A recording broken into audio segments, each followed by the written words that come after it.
I think we've talked in the past about how history isn't the judge or the indicator that it used to be, that so many conventions and rules have been broken in the last decade or so that whether you're a stock picker or a political prognosticator, there's not necessarily too much point in looking at history as a guide to the future. That was Daniel Wagner, and on this episode of the All Things Risk podcast, we look at the big picture in 2018 and 2019.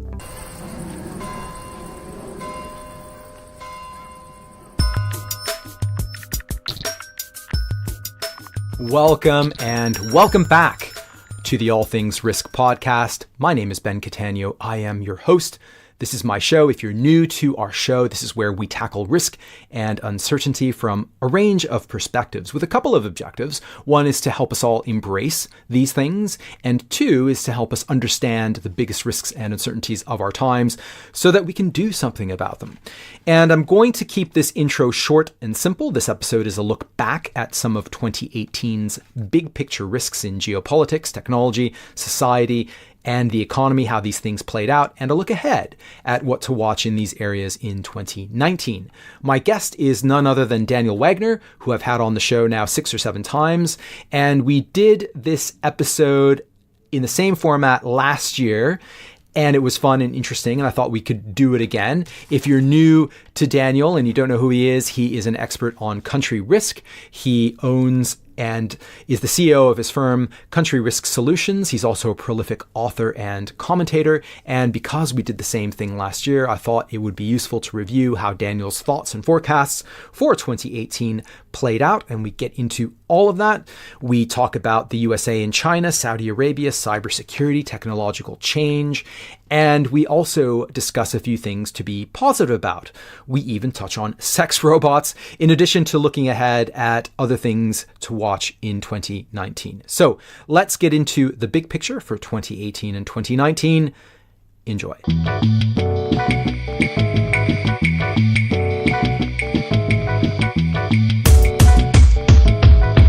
Daniel, welcome back to the All Things Risk podcast. Great to be back, Ben. It's a pleasure to have you here, and I think at this stage, no one will be breaking your record for number of appearances on the show, and it's always a pleasure to have you on and get your insights, so welcome. Well, thanks for having me on again, and I hope that this year in review and predictions will become an annual occurrence. It's a lot of fun. I love these things. The end of the year is always a great time to look back and reflect. And a lot of the things that we're dealing with, some are not going to change year on year, but it's good to check in. And last year we did this in person, and we talked about a number of things from Saudi Arabia to cryptocurrencies to cyber. And you also had a book come out this year on AI, which was excellent. So there's lots to talk about. I don't know if you have a preference around anything in 2018 that struck you the most from where we were last year. Was there anything on your list that you thought that was interesting, the way that played out? Yeah, actually, in reviewing the list, and this was outlined not only in our conversation, but in a piece that I wrote at the very end of last year for the Huffington Post, I reviewed the list, and I'm happy to say that I feel like I'm 10 for 10, which is not a bad thing to be able to say in the risk prediction business. But that all said, maybe we could just focus on a few of these. Some of these will not be surprising, of course. The idea that, the U.S. Congress continued to stagnate, I think that was really totally predictable. And interestingly enough, I don't know that that's necessarily going to change in the coming year. I think the stage is set, if you will, for continued stagnation, given that we have a divided Congress. If it was going to be stagnating when it wasn't divided, imagine what it will be when it is. So I don't imagine that this spirit of bipartisanship, which used to exist in the H.W. Bush and the Reagan era, is suddenly going to reappear. I really wish it would. And, the passing of George Bush really sort of brought back in my mind that it wasn't so long ago when that was the norm, rather than the ridiculous divisive government that we have today in the United States and elsewhere in the world. Mm-hmm. Well, let's dive into that a little bit, because that was one of your areas, and you talked about, well, what might happen with the midterms, and if we got the results that I think you were forecasting, that we would have 2 more years of stagnation. What do you think that means for the rest of the Trump presidency, and whether or not he still, in your view, is a 1 or a 2-term president? I'm not sure it makes much difference, frankly, given that the first 2 years were largely governed by an inability to pass much of anything in the way of meaningful laws. That sounds a bit unfair, but much of what was done by executive mandate. And I suppose that's one way of ruling. And Mr. Trump is able to say that he's kept a number of his promises as a result of that, and some other things that the Republicans managed to get through. But that's not what this is supposed to be about, right? It's supposed to be about something broader than the president's mandate. And I'm not at all optimistic that much of anything is going to change. What does it imply for him? I'm not sure there's much of a difference there either. The people who were inclined to favor him and vote for him, I think, are going to remain so. I don't see that changing at all. His favorability among the Republicans who voted him in has stayed extremely high, in the 80th, maybe even 90th percentile among that group. And oddly enough, he is actually rated higher now in December, in his second year, the end of his second year of rule, than Obama was at this point in his own presidency. So, kind of a fun and surprising statistic, meaning to say that it's all relative. And I think much of this is going to be governed by what we expect. And if you have low expectations, you're not going to be disappointed. Okay. That is perhaps the smart way to operate in these circumstances, and not expect too much.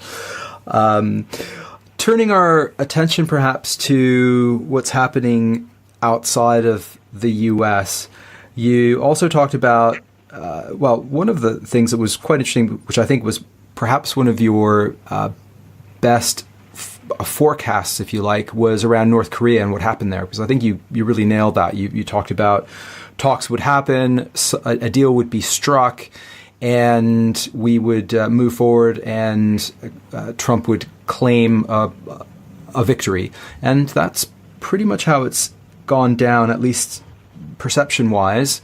Although the enforcement of that deal still leaves a number of questions unanswered. What's your view on the Korean Peninsula? So I think the stagnation that has come to govern the landscape over the last 6 months or so is likely to simply continue. I think if either side was looking for a quick and meaningful victory, it would have happened by now. But that I think was unrealistic, if anyone had that expectation. We need look no further than the multi-decade history of the North Korean regime and how they have interacted with the West and previous outcomes of prior agreements to know that this was never going to be a quick or easy process. And, I had actually written a couple of pieces in the course of the year suggesting to the Trump administration that they, show clear evidence of their intent to make this happen. Because from my perspective, Kim Jong-un has actually done a great deal to do just that. Everything from dismantling guard posts with the South Koreans to dismantling some of his weapons production facilities, etc. From his perspective, and I think it's useful to view this process from his perspective, he's saying, well, I'm doing what I'm supposed to be doing. What about the rest of you? So, Trump put a temporary hold on exercises with the South Koreans, which was useful, and a couple of other things. But I don't really see anything too substantive here. And unfortunately, the Trump administration continues to say, you must absolutely disarm before we're going to do anything meaningful on our side. That's not the way you're going to get to the finish line. So if it turns out that they maintain that stance, and I hope they don't, because this is a process, And if you're not both inching forward, then you're not moving anywhere. That if the Trump administration continues this way, I don't think this is necessarily going to succeed. And I think the Trump administration will largely be to blame based on what I know. Now, there may be things that are going on behind the scenes between the two governments that none of us know. But based on what I know, that's what I feel. So tensions on the peninsula could come back in 2019, potentially.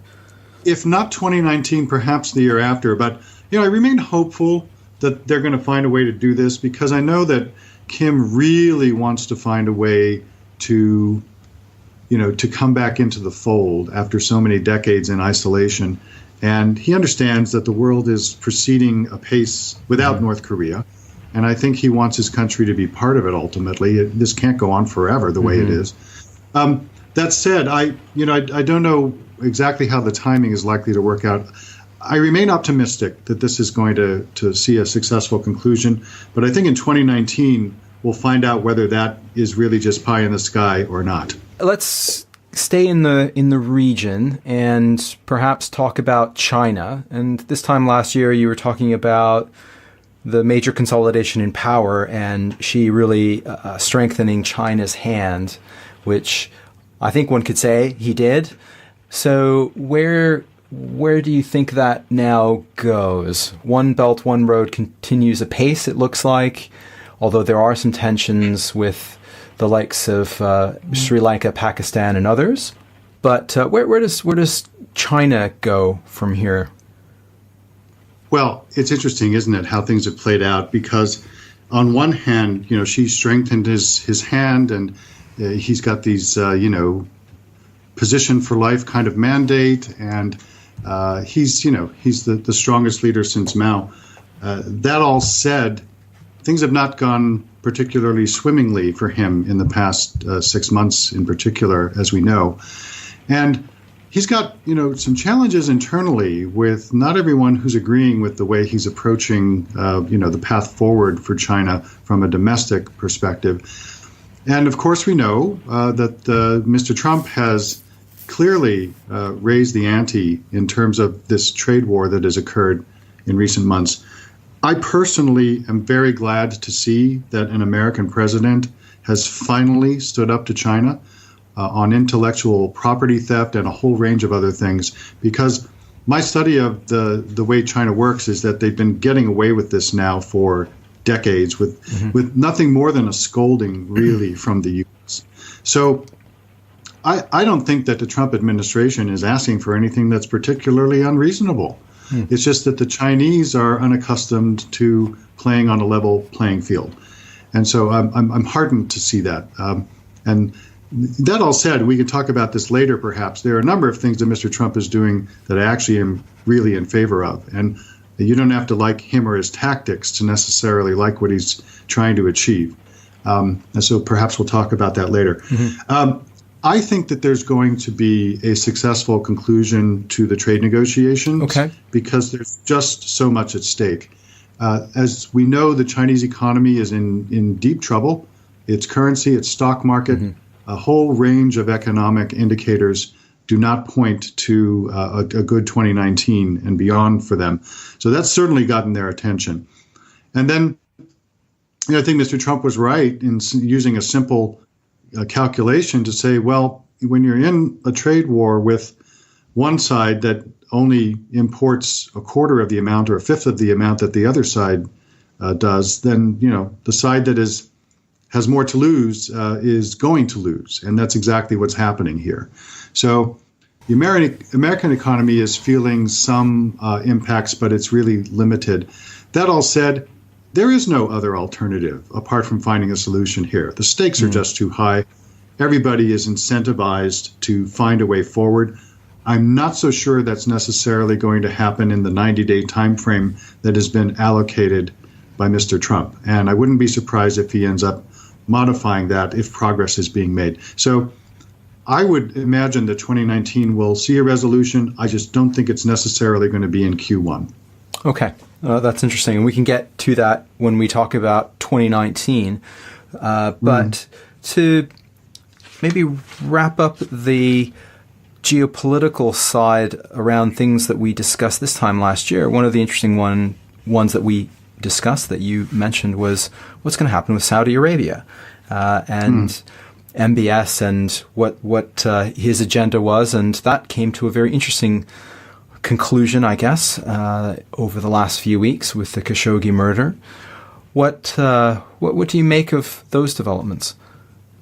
So at the time, I had expressed some question about whether this, what I called Saudi experiment, was going to proceed apace and be successful. And that was largely based on the grandiosity of the things that MBS was trying to achieve. Vision 2030 and Neom, that city on the Red Sea that was going to cost $500 billion, et cetera. Where was all this money going to come from for all this stuff? And he has still some very substantial opposition within the kingdom. And how is that likely to manifest itself? Those remain lingering questions.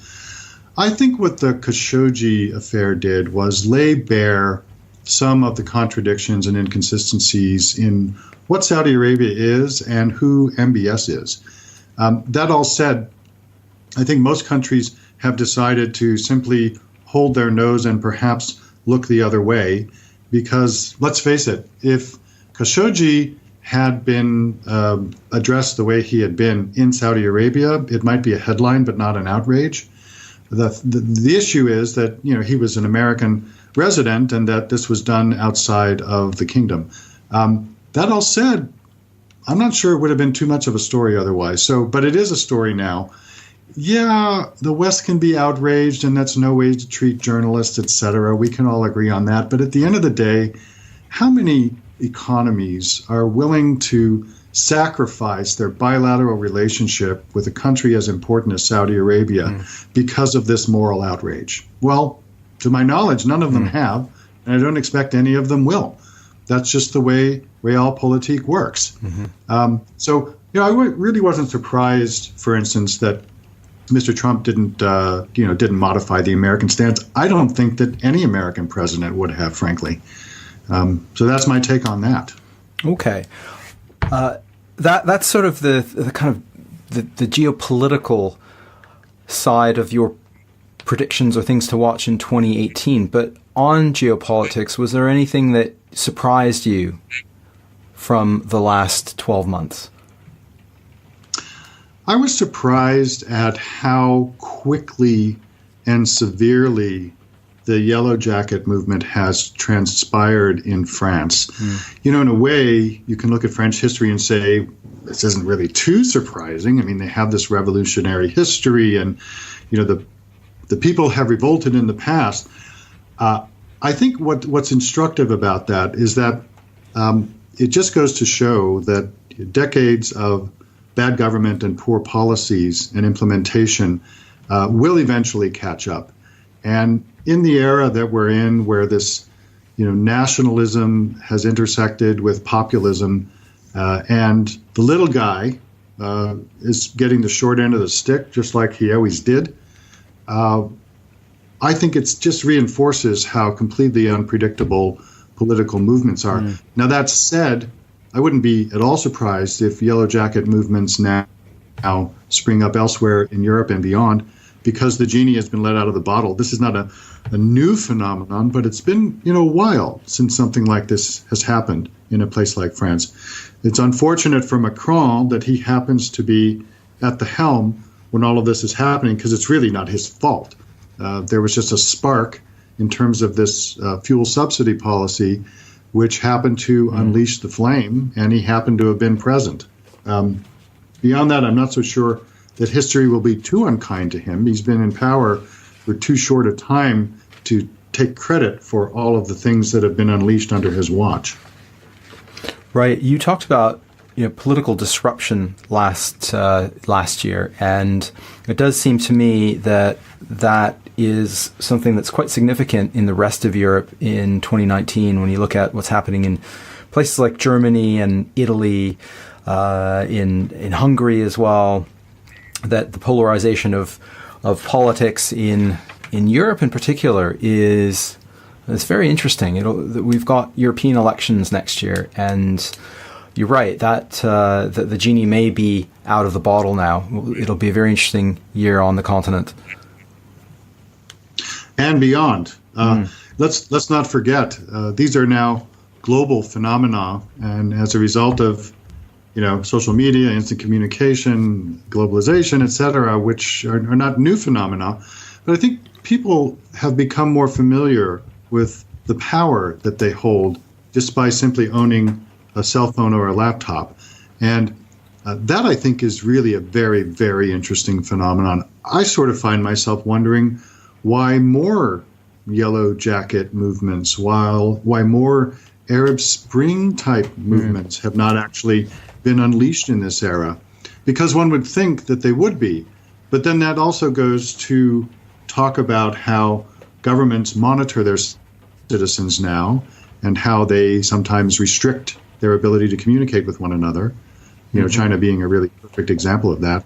And, authoritarian governments throughout the world are doing the same thing. And China, in fact, has shared a lot of the technology needed to do that. So I think this is going to remain a work in progress in terms of the impact that communication has on political movements. But we see that if they can get the formula right, anything can happen at any time. And that's fascinating and also frightening. It's very volatile, isn't it? Yeah. One of the things that we were talking about this time last year that no one seems to be going crazy about are cryptocurrencies. It almost seems comical at the moment, right? This wild ride of where Bitcoin went to $20,000 and then just crashed and it's been on this slow downward trajectory for the rest of the year. I mean, on the flip side of all of the political disruption we've been talking about is quite possibly that this whole cryptocurrency thing may have kind of flamed out, at least in terms of the bubble around cryptos. Yeah, I think that's one of the predictions that I actually hit on the head a year ago.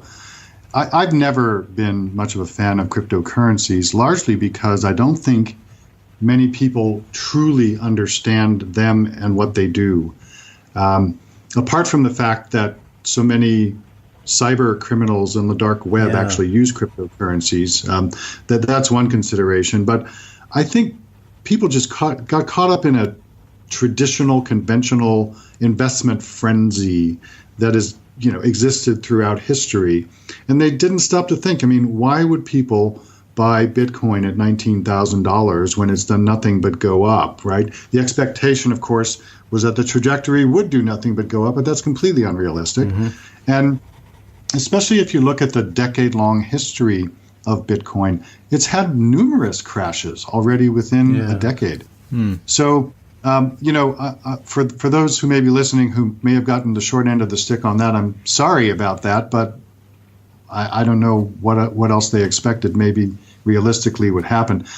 A couple of weeks ago, I was interviewed by a business publication, was asking my views on this, and I said at the time, this was already when I think Bitcoin was in the 4,000 plus range, that it probably would settle in the $2,000 to $3,000 range.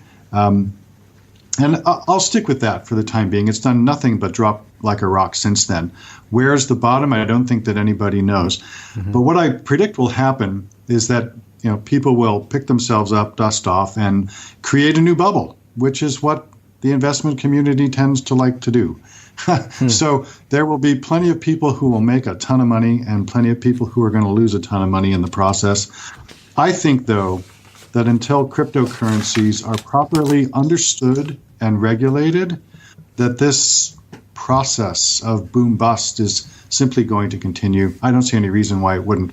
I think it's going to be some time before the regulatory regime is in place the proper way and before people really understand this stuff. Sure. It may well turn out to be the future, but if we don't understand the future, I'm not really sure what point being in the future holds. Right.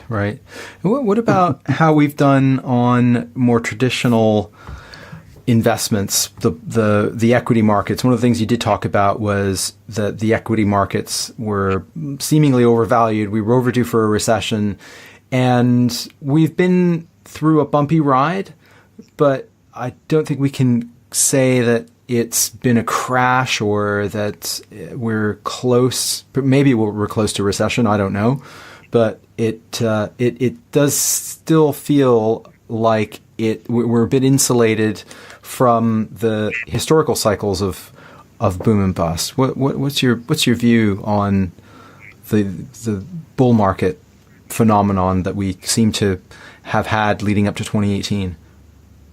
I think we've talked in the past about how history isn't the judge or the indicator that it used to be, that so many conventions and rules have been broken in the last decade or so that whether you're a stock picker or a political prognosticator, there's not necessarily too much point in looking at history as a guide to the future. I think the same is true certainly with the equity markets. If it was based on history, we would have had that recession that's long overdue several years ago, and clearly we have not. I think we're clearly in a correction mode. Whether that turns into a recession or not, I think will largely depend on what happens with China and where global consumer confidence goes. With the amount of money that's been withdrawn from the global equity markets in the last few weeks, people seem to have been losing confidence, and there's every reason to understand that. They want to lock in profits. And they recognize that since 2010, there's only been basically one direction for the general marketplace, and that's been up. But people are skittish, and with good reason. If I was going to make a prediction, I would say we would have the beginning of a recession at some point next year. But it's a very dangerous type of predictive business to be in, because most people who make those predictions end up being wrong just because convention no longer applies. Right. So I'll leave it at that. Okay. Yes. Yeah. It's a dangerous game, this whole prediction business, Daniel. So, very, very brave of you for stepping into it regardless. Right. So, excellent. So one of the things that we didn't talk about and would be good to maybe just touch on, because we have talked about it before, was around cybersecurity, and this is a theme that I think will continue, as you know, and have talked about extensively, is going to run through the way in which we live and work for many years to come. Was there any developments from the last year that surprised you or otherwise around the whole cyberspace?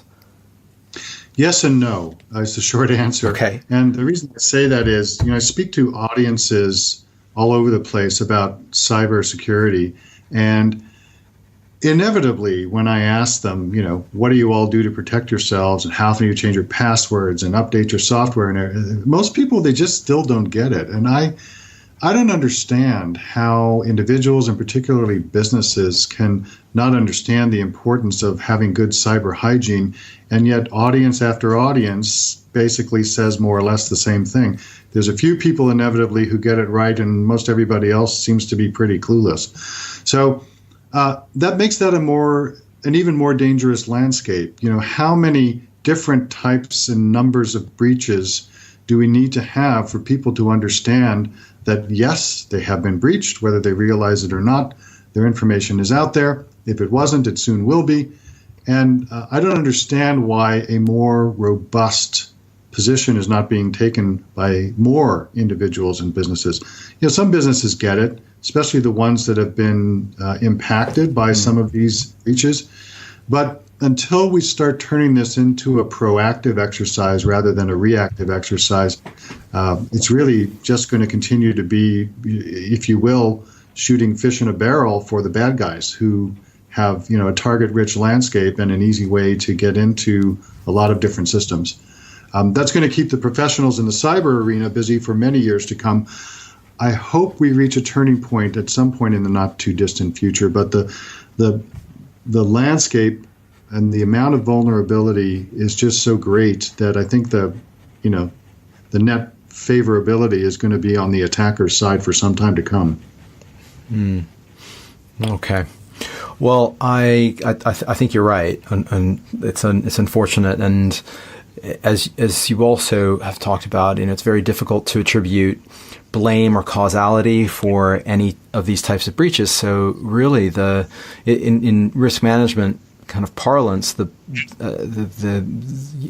onus is on the individual and the organization to minimize the likelihood and the impact of what may happen, as opposed to try to flush out the root cause. Well, that's exactly right. And at the end of the day, it's the small and medium-sized businesses that pay the greatest price. They have least amount of ability and resources available to throw at the problem. They have the least amount of orientation around the problem, and they're the ones who pay the highest price. The statistics say something that up to 90% of small and medium-sized businesses that experience a serious hack are out of business within 6 months. Wow. That's a frightening statistic, but it keeps continuing to be the case. Wow. If I could just add, Ben, I think a lot of that is because of the damage done vis-a-vis reputation risk. An Equifax can sustain that kind of a hit from what happened to them and their response to it, but the average small business can't. People just don't want to do business with them. They just feel they're vulnerable, or the management was asleep at the wheel, or whatever. And they're generally right, but that's one of those unfortunate statistics. It is, and one of the things that small businesses really trade on is trust. Many small businesses trade on trust. Particularly in this era of online businesses, it's difficult to know who you're dealing with, and so building up that trust. And there are many ways to invest in trust with your customer base that can be shattered in a moment. So you're right, and I wonder if there are some innovative solutions that small businesses could do. For example, combining with each other in smaller or industry organizations or something like this to be able to pool resources. Yeah, the irony is that it really doesn't take much to make a substantial difference in turning the tables on the bad guys. You just do some basic things and be consistent with it and make sure that everyone in your organization is doing it, and you really shouldn't have much of a problem unless you're unfortunate enough to have been deliberately targeted by people who really know what they're doing. And let's not forget, that's the way a lot of industrial espionage is done these days. People don't look through trash cans anymore to find, an incriminating piece of paper.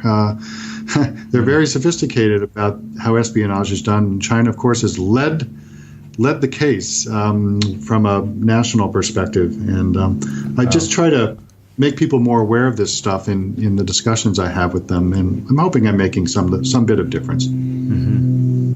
Okay, well, let's turn our attention to 2019 and what is on your list in 2019. What are some of the things that are at the top of what's at the top of your list for 2019? Well, some of the stuff we've already touched on, but let me move on to some things that maybe we haven't. I want to talk about Trump and the Mueller investigation. Okay. Because I think even outside of America, a lot of people are interested in that. My view on that is that if a move to impeach him proceeds, and there's no guarantee that it will, and I've actually urged the Democratic Party not to do that because I don't think they're going to be successful. I don't think they will ever be successful in removing him from office. And the reason I say that is because it takes a 2/3 vote in the Senate to impeach a president, and the Democrats don't have a 2/3 vote. They don't even have a 50% vote in the Senate. Right. So it's never going to happen. If it's never going to happen, then why proceed on that basis? Simply to show in history that they tried to impeach him or called him on some of his actions. I happen to think that Trump is too smart to ever be caught. The trail of breadcrumbs may lead to his door, but in terms of something which is clearly legally indefensible and that can be proven, I don't see it. I mean, maybe the Mueller investigation is going to come up with something that none of us realize, but I really wish that both sides would spend their time legislating and governing rather than trying to, score one up on Trump in this regard. It doesn't make much sense. Right, and in the Senate, the Republicans just Trump has too much of a stranglehold on that support. So, as you That's say, right. it doesn't from an outcome perspective, it doesn't make much sense. But what about from the supporters of the Democratic Party? I mean, to appeal to the support base, it almost feels like they have to do something. They have to try to impeach Trump if there is indeed something incriminating from the Mueller investigation. Well, so let's see what happens if Mueller has the goods. A lot of people are skeptical about that because they thought, well, if he had the goods, why hasn't he displayed the goods? And maybe he's just being incredibly thorough. And in the first half of next year, we'll finally see what's under the kimono. Right. And I think either way that's going to happen. Fine. That's his job. And that's what he's been focused on for the last 2 years. I really just wish that somehow, the Republicans and Democrats would find a way to do something meaningful and govern, as we discussed earlier in this conversation. I don't have much hope that that's going to happen. So I just really wish they would focus on something else. Right. But it will create the headlines for the foreseeable future. So I suppose there's no getting around that, because a lot of momentum's already been built up that something's going to happen. So what is the truth? And it just, as you say, perhaps Trump is a little too smart. He does strike me as a sort of classic mafia boss type of operator, in which there'll be no direct links to him. Yeah, you can be sure all of his lieutenants will fall. Many of them already have, but I don't think they're going to get the old guy, honestly. Right. We'll see about that. But this points to something even more disturbing, and that is that in America, we've become so desensitized to sensationalism and to focusing on things that really don't and shouldn't matter, that lots of things get lost in the process. And it's sad to me that in this country and some others around the world that this 5-second soundbite matters more than achieving some governing milestone. Right. I'm really depressed. Yeah, by all of I mean that. the whole Mueller thing, it does read like a thriller, and it's almost like Brexit here, where I've likened it a little bit to a television series, and the next episode of what's going to happen, and in the meantime, here in the UK, we've been paralyzed by this Brexit thing, and for the last 2 years, what other things could the government have gone on and done to make the country better? Education, addressing income inequality, all of the things are actually the root cause of a lot of what's happened. And I suspect it's very similar across the pond. Isn't that the case, though, right? Why aren't leaders, the political establishment, why aren't they listening to the real story that is underlaying all of these things? Why instead are they simply insisting on this brinksmanship and scoring political points? I think at some point, UK, US, France, wherever it is, people are just going to get fed up and say, I've had enough. I mean, I would argue, and we're getting a little off the subject, but let me just say this.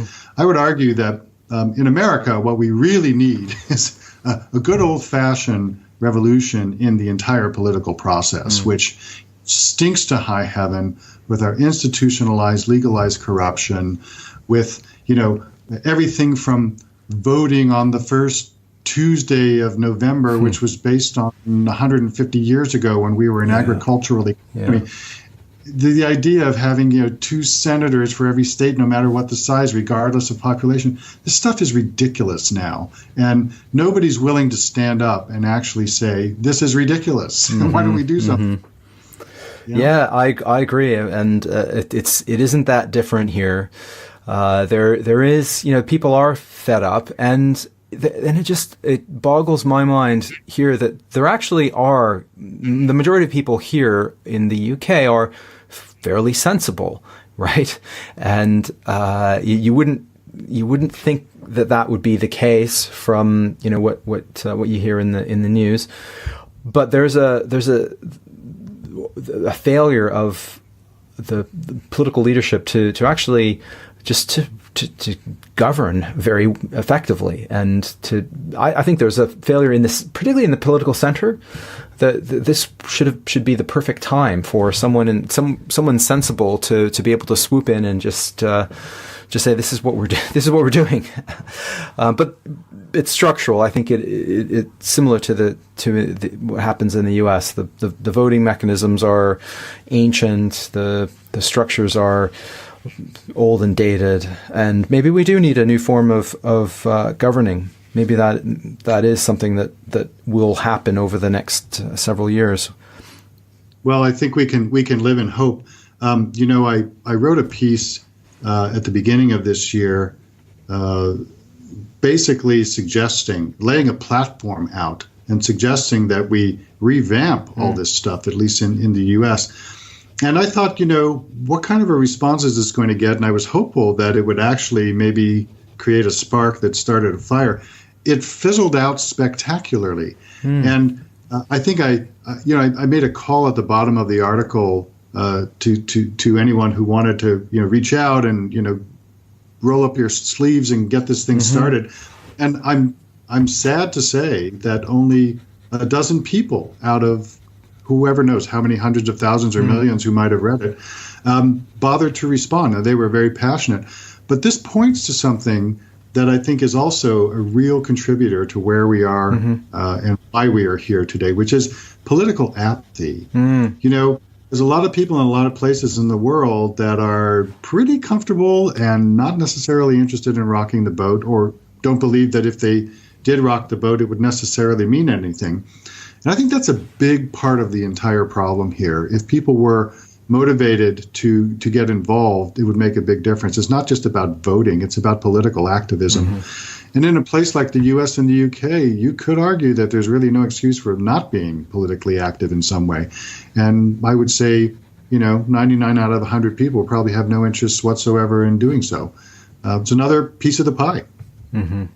Right. Well, it's the divisiveness. I mean, who wants to talk about politics? Who wants to have a rational, critical conversation about things? Very few people.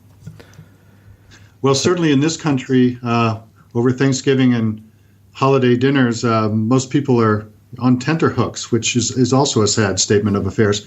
How many people that I even know, have lost friends or refused to talk to relatives because they happen to be on the opposite side of the political divide? It's just silly. And yet, it is what it is. The stakes are high. What it is. Yeah. All right. Well, that's unfortunate, but as you say, we can only hope. Maybe it requires a few more crises. I'm not sure. Well, they'll be coming down the pipe. Don't worry about it. So let's talk about some of the other things that you're watching or you'll be watching in 2019. Okay. So I do have a few things on the list. One of them, interestingly, is the backlash against the Belt and Road Initiative vis-a-vis China. And what's happened in a number of African and Asian countries is that, especially from the smaller or poorer ones, they've realized that these loans that they're taking out from China for these infrastructure projects, they've got to be repaid, and they cannot be repaid. The debt load is simply too high, and these political leaders have sort of figured it out too late in the process that what they're doing is, in essence, selling their countries down the river in some cases. That's one component of it, and I think there's an interesting second side to that question. So on one hand, there's a backlash to the BRI, the Belt and Road Initiative. On the other hand, you see a phenomenon as what's happening in the Philippines, where Duterte recently hosted Xi, and they, had dozens of agreements that were signed, including the idea of joint exploration of oil and gas in the Philippines' own exclusive economic zone, which just boggles my mind.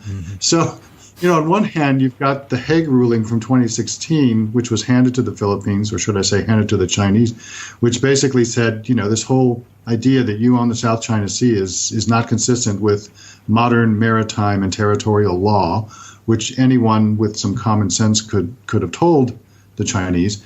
And yet, on the other hand, you see what many people would view as this capitulation by Duterte.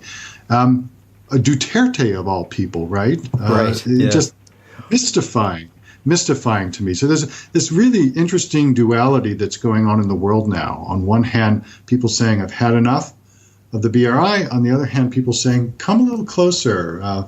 We actually welcome your dollars, and we need your aid and participation, and we're better off without you. I can't explain it.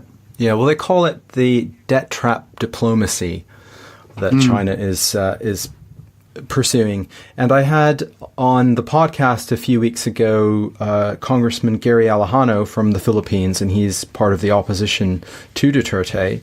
And he has talked about that, and we had a discussion about the war on drugs in his country. One of his interesting observations was that the price of methamphetamine, which is known locally as shabu, has gone down in the midst of all of the war on drugs, which is interesting because you would have thought that a constrained supply would cause the price to go up. But there's an oversupply of the stuff, and most of it comes from China, interestingly. So it's very interesting. Well, that's one of the components of what Trump and Xi apparently have agreed to tackle in the next 90 days. And that is that a lot of the oxycodone and other type of drugs that are causing a crisis on this side of the pond, they come from China also. And I think many people didn't realize that this is ultimately from a supply perspective, the source of the problem. Then there's the demand perspective, which is something else. But yeah, that's right. I think China's got tentacles in so many aspects of Western economies and societies. We don't even realize how intertwined they are. It's fascinating. It is. It is very fascinating. Okay. What else is on the list? The top of the list. So let's see that I haven't yet talked about. I had made a prediction last year about where I thought the price of oil was going to be, and I had suggested it would go as high as the 70s, perhaps the 80s briefly, and that seems to be pretty much what happened. What I think is likely to happen now is that we'll reach some sort of an equilibrium, not in the 50s and not in the 70s, but maybe the 60s, where the marketplace seems to be pretty comfortable from a supply and demand perspective about what is an appropriate price for oil and subsequently gas and all the services that go with it. So I'm going to suggest that maybe it'll be in the 60s. I'm not anticipating, although nobody can know for sure, any crises related to supply. The world seems to be pretty stable, especially since the U.S. has become the world's largest supplier of oil. And that's really changed the dynamics. OPEC also, we've seen a couple of its members in the recent weeks have either said they're going to withdraw, as in the case of Qatar, or in the case of some other countries, have said they would consider withdrawing from OPEC. So that's really, I think, going to be a very interesting dynamic on the price of oil going forward. Right. We'll see how that plays out. Interesting. And what about in the cyber space? That anything that is new that you're watching out for?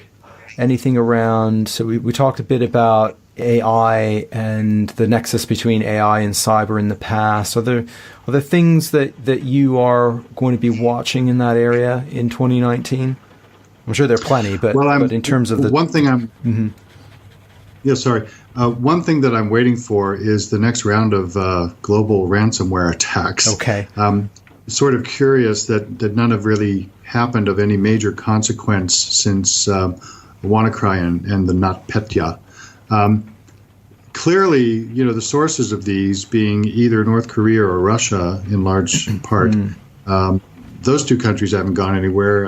Either they're going to become stealthier or more sophisticated in how they do this, or the safeguards that can be put in place are going to become more robust. But I'm fearful that we're getting into kind of a cycle where it's just a question of time till the next ransomware attack on a global basis happens, and just as quickly as those safeguards are put into place, the bad guys are thinking of new ways to attack. And that sort of broken record, I think, is going to continue for some time to come.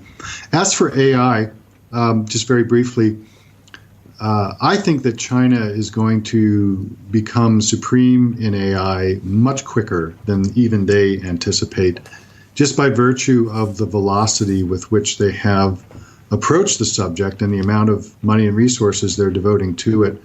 I think most people would already argue that China has assumed the de facto lead. I was in Singapore about 3 weeks ago, and I happened to meet up with Kai-Fu Lee, who also has a book out on this subject. And of course, he's a big fan of waving the China flag on this particular front. But I think in large part, he's justified.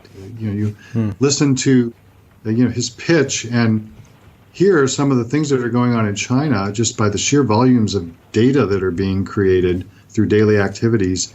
And you have to believe that they're finding a way to harness this stuff. And they're also gradually sort of leaving the rest of the world in the dust. So, if the rest of the world is not ready to spend similar types of money and devote similar types of resources, then I think the race has already basically been won by China. Wow. Interesting. That has profound implications. It does indeed. I think we all need to get more comfortable with the idea that the implications for AI will be profound on every one of us going forward. There was just a report I was listening to this morning, kind of funny, about some woman's parrot who figured out a way to start barking orders to Alexa. I saw that, yeah. Every time she woke up, she had new orders on Amazon. Yeah. Is a parrot controlling our destiny with Alexa? Yeah, that's right. What I find myself asking. I also, the headline also from, I guess, a day ago that I thought also perfectly described our times was this one from The Independent. Sex robot conference canceled over backlash to proposed speech by Steve Bannon. So what, on that particular subject, it will not surprise anyone to learn that, where sex robot brothels are concerned, they've been breaking records with pre-orders, and everybody wants to get in on the act, maybe because it's the new thing, but also because maybe robots are the ideal lovers. They do whatever they're told until somehow there's a software glitch and they end up strangling you in the process. Yeah, well, you never know, and that may be how we perish as a species, or one of the factors of how we might perish in the coming decades. But we'll see. That's a great way to envision our launch into 2019. Right. Yeah. Okay. Well, I think we're going to have to throw in a positive one then here, if you've got one. Well, I remain optimistic that things are basically going to turn out okay. I mean, think about it this way. Everyone assumed that it was going to be the end of the world when Mr. Trump came to power and that World War III was inevitable, et cetera. I just don't see it that way. I think there's too many people with too many entrenched interests to make sure that things go pretty smoothly overall. And until or unless there is something completely unpredictable and unexpected that, overturns the apple cart, my expectation is that, we're unlikely to have any major real problems. An asteroid could come smashing into the world unexpectedly, or there could be some natural disaster that nobody's anticipating. I have one to maybe complement that. Is I've been exposed to this whole startup community and kind of ecosystem in the last few weeks, and I'm very encouraged by the ideas that are incubating all over the world around all kinds of things, whether that's plastic in the oceans or the role of social media. I think we are waking up to the way social media manipulates us and things like mental health, and people are fighting back a little bit and communicating better. And I think that we've got, particularly the younger people, I'm very encouraged by the level of awareness to how we are kind of disconnecting from one another as a species. And there's some wonderful ideas kicking around about how to solve that problem or those types of problems. So I'm more encouraged in the last several weeks than I had been leading up to it. So we'll see. One of my previous guests, John Perkins, who wrote Confessions of an Economic Hitman, he did talk about a kind of consciousness revolution happening around the world, and I think there's something to that. I think there is something going on. I think it's an extension of corporate social responsibility, and maybe you could say it's CSR on steroids. But at the end of the day, for instance, being green creates green. People figure out ways to make money as a result of the green revolution, for example. And consumers are much more orientated to doing business with companies that are perceived to be doing the right thing. So in that regard, I think there is hope for an optimistic landscape where that is concerned, where more and more companies are willingly choosing to do the right thing, and more consumers are rewarding them for having done so. Yeah, I agree. I think that is happening. There was also a very interesting article in the Financial Times earlier this week, of all places, right? So the UK's version of the Wall Street Journal, when they talked about this article is by Martin Wolf, who's a long-time writer for the FT, and he was arguing about the need for the corporation to have a definite purpose, that just making money isn't really a purpose anymore, and that is actually a risk management strategy, effectively, is what he was saying, which I fully agree with, and I think so. I think there are, and you've talked about this in your Global Risk Agility book, that there are some things like that are, the importance of values and how values can be very effective in just, even when an organization is up against a crisis, that just having a sort of a true north in the sense of values can help see that organization through a difficult period. Well, it makes perfect sense, doesn't it? And it's just common sense if you really think about it. I just think that the corporate world isn't accustomed to thinking of things in those terms. No. I think most businesses are going to go along with an approach like that as long as their bottom line benefits from it. Correct. Unfortunately, that's the cynical view, but probably a realistic view at the same time. So as long as they can proceed with a purpose and still make money, that's fine. I mean, you look, for example, at what Pepsi tried to do several years ago with, going into health food and standing for a healthy lifestyle and all this stuff. Well, it didn't really help their bottom line very much, so they didn't stick with it for very long. So I remain hopeful on that front. I think with a guy like Wolf, elevating this in the pages of the FT, maybe it will cause more corporate leaders to think about that a little bit more. Yeah, I would hope so. Also, though, I reflect on something that you said when we spoke, I think a year and a half ago, when we were talking about global risk agility. Maybe it was a little bit longer, but the role of corporate governance and people that sit as non-executive directors, and around the world, we need a shakeup of that community, because we just like the political structures are ancient. I think the corporate governance structures and the thinking in corporate governance is pretty ancient. Yeah, I completely agree with that. I mean, it just added to the list of the things that need to be disrupted in a pretty serious way. Some of this is occurring by inertia when organizations, have a bad experience and they figure out that they need to do something differently. Again, my hope would be that it wouldn't take a crisis to cause organizations to re-examine this issue. And I think also worth adding that now that reputation risk can be caused not necessarily by someone within your organization, but by actors outside it, really important to have a proper defensive approach to this subject. And so many organizations don't, so many boards are not switched on to this thing. Inertia, I think, will solve that problem. True. Right. Should we go back to the dark side a little bit and finish round off your list of top things? Well, let's see. The dark side. It's dark and foreboding. I will let me just run down some of these things very quickly. Some of this we've already covered, but I'll just reiterate it. I'll stick with the idea that we'll be having some sort of a recessive movement at some point in 2019. We're way overdue for it.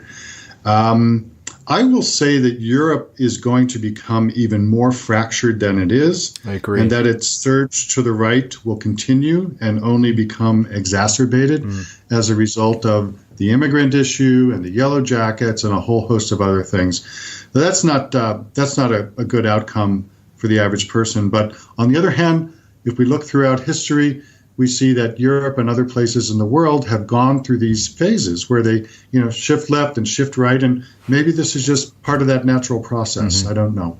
I would also say that there's a pretty good chance that there will be some serious political machinations that occur in various places of the world as a result of the trend that has already been established, right?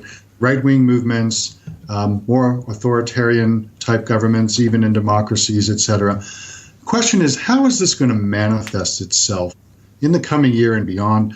What will people's reaction to it be? Are they going to remain apathetic, or are they going to roll up their sleeves and get out in the street? People have, been saying the Yellow Jacket movement is far overdue in the US of A, no doubt in the UK as well. Could we see it next year? Unlikely, but you never know. I think it's just more of the sheer unpredictability and the reign of the unexpected that is surely going to continue in the coming year. Well, that's a good sort of round list. Was there anything else on there that you didn't get a chance to touch on? I think we've covered most everything. I will leave it there. Okay, perfect. Well, I suppose to maybe wrap things up, were there things that individuals or organizations might do that they may not be doing now to manage some of this disruption or take advantage of it or exploit it? Yeah, sure. I would really like to see a movement in the direction of international organizations that are going to be able to better define and regulate and govern the cyber arena, the AI arena, and other aspects of the global economy that are just a sort of a free-for-all now. This is going to be something that will be a multi-year process. It's going to take a long time. But if we don't get started, it's just never going to happen.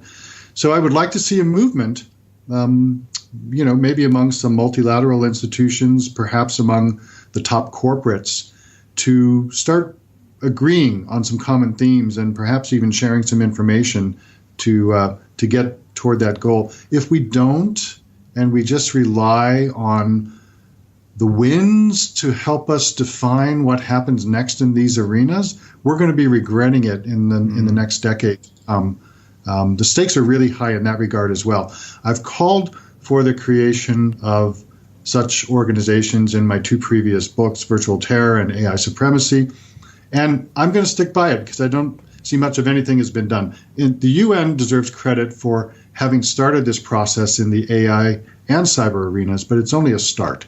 And they're going to need a lot of support in order to gain some traction and make some real progress. Okay. That's great. Good list and discussion. Before we finish, is there anything that you're working on in the coming months that we need to know about? Well, I suppose I will let the genie out of the bottle with you, Ben. What better place to do it? What better time to do it? I am, if you will not be surprised to learn that I am actually working on yet another book. New year, new book, right? It's right. Like getting a little silly. This one is actually a book that I've wanted to write for a long time. It's on China. And it's based on 30 plus years of traveling and observing there as a student of China. And it's going to be my observations on how China sees the world and what some of the implications are. Fabulous. When does that come out? I'm targeting the end of Q1. Wow. It's already about half written, so I'm hopeful that in the next several months I'll be able to get that done. And I think I probably will, because I actually looked at the amount of writing that I've done over the last 10, 15 years on China, and I came up with something like 70 articles that I had already published. And so I thought, well, this will help create the makings of a new book. And it certainly made the book writing process a little bit easier, I must say. Okay. Well, 'cause I was just about to ask, like, what is your writing superpower? Because you are incredibly prolific, and it's amazing how much good stuff that you produce. So, I appreciate that, Ben. You might you might be able to also market how to write prolifically. Well, thanks for saying that. I have a gift, fortunately. I research and I write very quickly, and I generally don't have to do much rewriting when it's on the paper. I edit it a little bit and spruce it up a little bit, but I think that really, really speeds up the process. The other thing that's the secret to getting published relatively easily and relatively quickly is to avoid the major publishing houses. Right. And to actually publish through Amazon. For those of you who are not familiar with it, it's incredibly simple. Once you have the wording formatted, and once you've got your cover artwork, you literally upload them both to Amazon, press the button, and it's published. So no more 12 to 18 month agonizing editorial processes with major publishing houses, no more headaches.